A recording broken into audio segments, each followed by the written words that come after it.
ভদ্র। অনেক যুবক আছে চেহারা সুন্দর, পোশাক ভালো সুন্দর, কিন্তু ব্যবহার খারাপ, ঈমান নাই, চরিত্র খারাপ, আল্লাহর প্রতি ঈমান নাই। অনেক মানুষই আছে, অনেক যুবকই আছে। কয়েকদিন আগে গাবতলীতে একদিন বাজারে ঢুকছি আমরা। ঢোকার পরে আমাদের মাদ্রাসার প্রধান শিক্ষককে জিজ্ঞাসা করছে একজন যুবক, বলছে, হুজুর, আল্লাহ যে আছে পৃথিবীতে, আল্লাহ যে একজন আছে, পৃথিবীর যে একজন পরিচালক আল্লাহ আছে, এর প্রমাণ কি? যেমন ছাগল আছে, লাদিয়া আছে, বরকির লাদিয়া আছে, তাই ছাগল আছে। তো আল্লাহ যে আছে তার প্রমাণ কি? তো তার মানে বোঝা যায় চেহারা সুন্দর হলে, পোশাক সুন্দর হলে যুবক সুন্দর হয় না, ভদ্র হয় না, নম্র হয় না। ঈমান থাকতে হয়, তাকওয়া থাকতে হয়। বেটা আল্লাহর সঙ্গে ছাগলের তুলনা করে, যে লাদিয়া আছে, ছাগল আছে, তো আল্লাহ যে আছে তার প্রমাণ কি? মেজাজ খারাপ করার প্রশ্ন। তো যুবক, তার মানে যুবকদের সমস্যার সমাধান হলো, যুবকদের যে প্রধান সমস্যা হলো যুবকদের ঈমানের সমস্যা আছে, চরিত্রের সমস্যা আছে।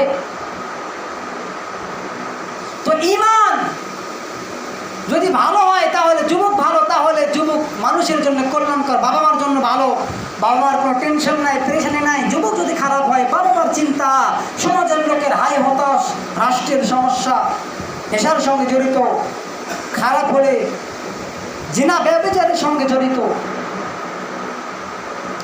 তো যুবকদের দ্বিতীয় যে সমস্যা, দ্বিতীয় যে সমস্যা, এটা হলো যুবকরা সালাতে অমনোযোগী, যুবকরা সালাতে উদাসীন, যুবকরা সালাত আদায় করতে চায় না। যুব সমস্যার অবক্ষয়, যুব সমাজের অধঃপতন, যুবকদের যে অধঃপতনের যে বড় কারণ, সবচেয়ে বড় কারণ, যুবকরা কি করে না? সালাত আদায় করে না।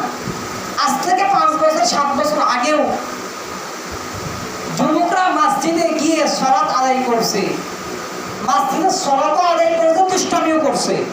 এখন কিন্তু যুবকদেরকে আর মসজিদে খুঁজে পাবেন না, যুবকদেরকে এখন মসজিদে মাদ্রাসায় খুঁজে পাবেন না, ইসলামিক জালসায় খুঁজে পাবেন না।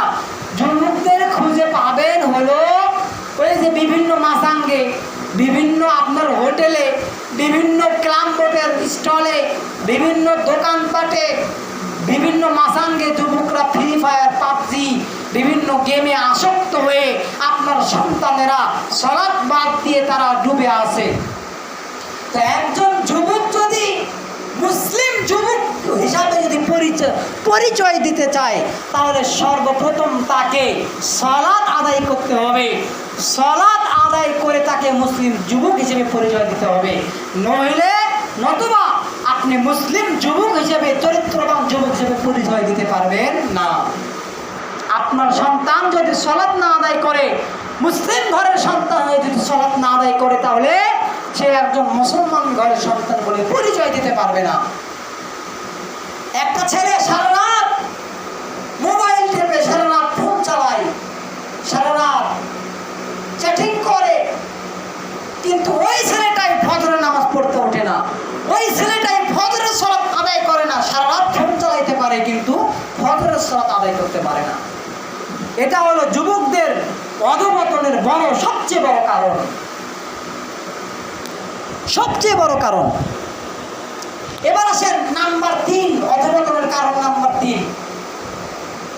যুবকরা এখন মোবাইল, ইন্টারনেট, মিডিয়ার মাধ্যমে, যুবকরা মোবাইল, ইন্টারনেট, সামাজিক মাধ্যম, যোগাযোগের মাধ্যম, ফেসবুক, ইনস্টাগ্রাম, টিকটক, বিভিন্ন মাধ্যম দিয়ে তারা কি করতেছে? জিনা ব্যবচার করতেছে। অবাধ নারী পুরুষের মেলামেশা, সামাজিক যোগাযোগ মাধ্যমে, ফেসবুক, ইন্টারনেট, বিভিন্ন প্ল্যাটফর্মে যুবকদের, যুবতীদের অবাধ মেলামেশা। যুবকদের ঈমানকে টিকে রাখা খুব মুশকিল, কঠিন। জিনা ব্যভিচার দিয়ে পুরো পৃথিবী ছেয়ে গেছে। এই সম্পর্কে আল্লাহ সুবহানাহু ওয়া তাআলা কোরআনুল কারীমের মধ্যে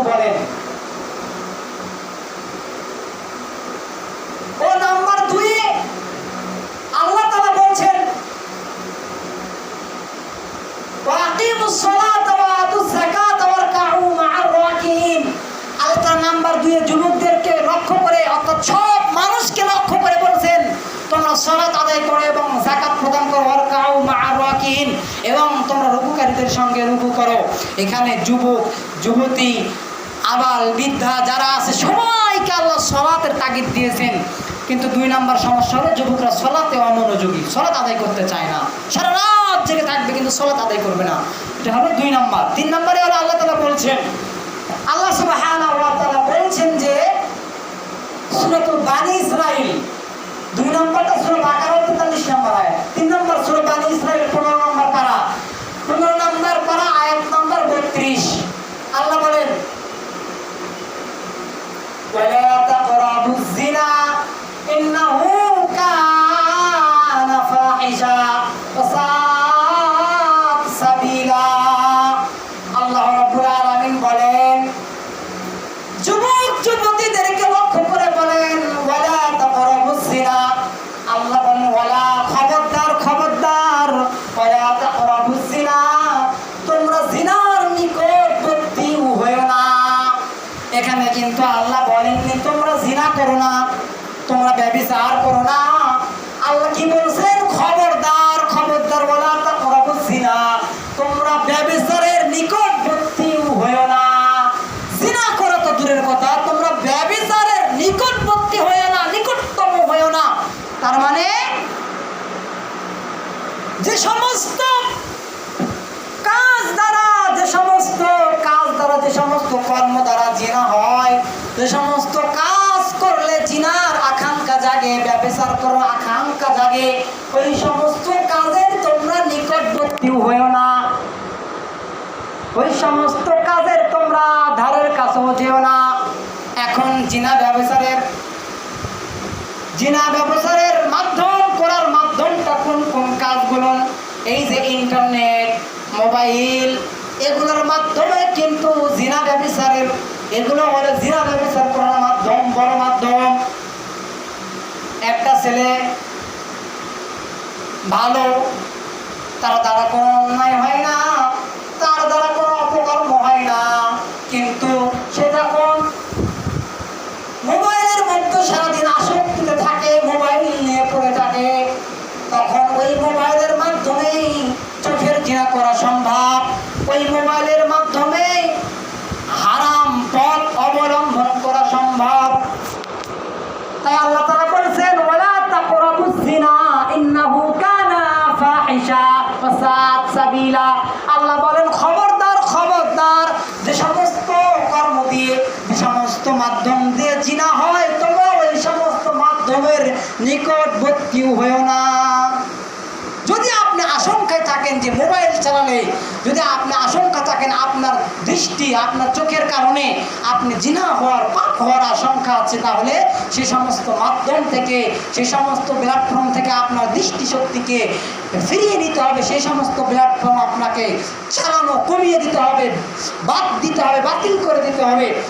আচ্ছা বিলা, আল্লাহ বলেন এটা খারাপ কাজ এবং নিকৃষ্টতম কাজ। সাবিলা, সাবিলা মানে কি? পথ, খারাপ পথ। এবং ইন্নাহু কানা ফাহিশা, এটা খারাপ ফাহিশা কাজ এবং নিকৃষ্ট পথ। সূরা বানী ইসরাঈল আয়াত 32। এই আয়াতের ব্যাখ্যা যদি করি, বুঝাই, বাস্তবতা যদি বুঝাই, এই যে গতকালে আমরা একটা সফরে গেছিলাম, আমাদের সারিয়াকান্দি গাবতলীর যারা আলেম ওলামা আছে, আমরা বেশ কয়েকজন একটা সফরে গেছিলাম। সারিয়াকান্দি থেকে আপনার চরের ভিতরে একটা নৌকা ভ্রমণে সফরে গেছিলাম। তো যাওয়ার সময় এবং আসার সময় যুবক যুবতীদের যে দৃশ্যগুলো চোখে ভাসলো, দেখা গেল তাদের যে দৃশ্যগুলো, ওরা কিসের সফরের আদব পালন করে? সফরে গেলে আপনাদের নৌকায় উঠলেন, নৌকায় ভ্রমণ করতে গেলেন, সফরে যেটা আদব আছে, দোয়া আছে। কিসের দোয়া? ওরা বাদ্যযন্ত্র, গান বাজনা বাজাচ্ছে তো বাজাচ্ছে। একটা নৌকায় একটা দৃশ্য দেখা গেল যে একটা যুবক আর একটা যুবতী, তারা প্রকাশ্য দিবলোকে, তারা একজন আর একজনের মুখোমুখি হয়ে ড্যান্স দিচ্ছে ওই নৌকার মধ্যে।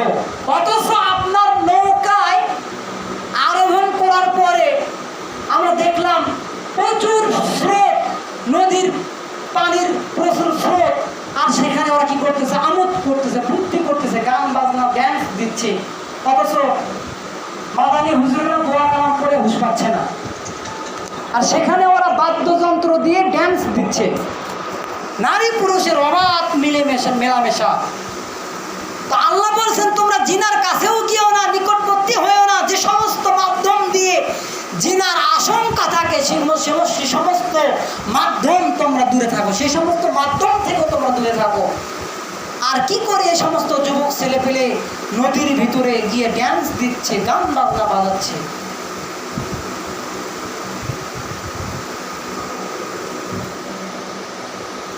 তো নাম্বার 4 আল্লাহ সুবহানাহু ওয়া তাআলা বলেছেন সূরাতুন নূর আয়াত নাম্বার 30 18 নম্বর পারা। আল্লাহ বলেন কুল্লিল মুমিনিনা ইয়াগুদ্দু মিন আবসারিহিম ওয়া ইয়াহফাযনা ফুরুজাহুম যালিকা আযকা লাকুম